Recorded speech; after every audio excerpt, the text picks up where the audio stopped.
Hello, and welcome to another update video about gold. Yeah, on the gold chart, we are still, well, ideally waiting for another high.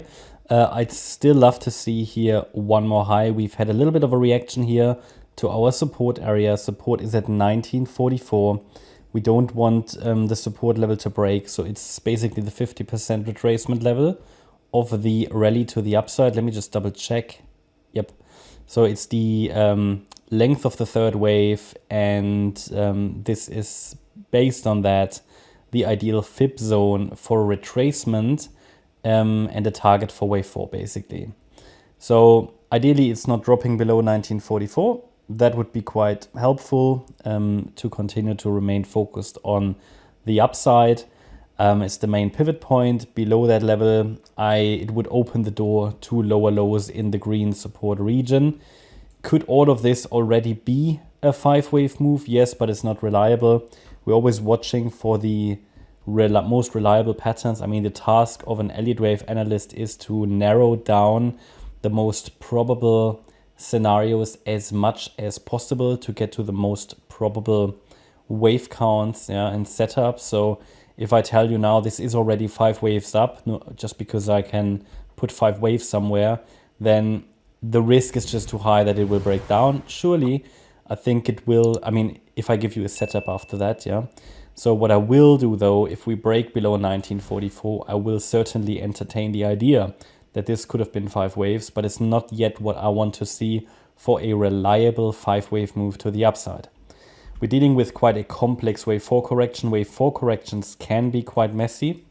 They can be quite complex. To be honest, it looks a little bit like a ABC structure with an overshooting B wave, basically a flat. So the idea I had here to label this was 3 waves down in wave A, 3 waves up, and then we've got here this sort of C wave down. It could also be a WXY structure maybe, if I look at it. WX and then A, B, C, and then it could actually be done, right?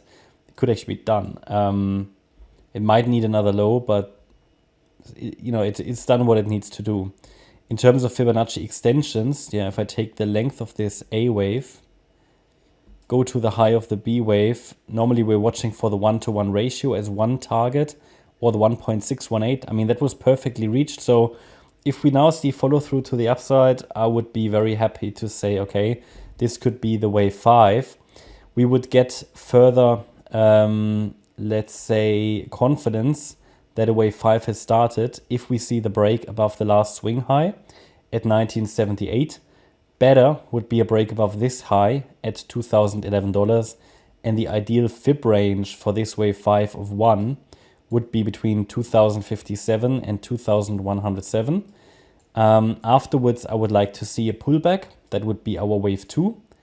And after the wave 2, we will get into this radical third wave rally, which normally we don't want to miss, right? As a trader, you don't want to miss a third wave rally in gold. Yeah, this is going to be interesting. But first of all, it needs to prove that it really is in an uptrend, and it can only do that by giving us 5 waves up, 3 waves down, which would be the corrective phase, which is basically needed to correct this price action that happened to the upside.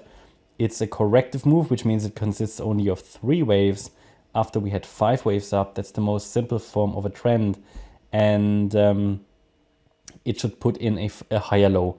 And once I have these 5 waves up, I can give you a support area for the wave 2.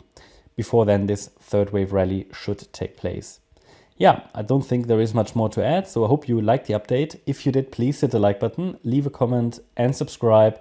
And if you're interested in daily updates about the S&P 500 as well as updates about stocks, check out our Stocks and S&P 500 service. The link is in the video description. Thanks a lot for watching. Bye-bye.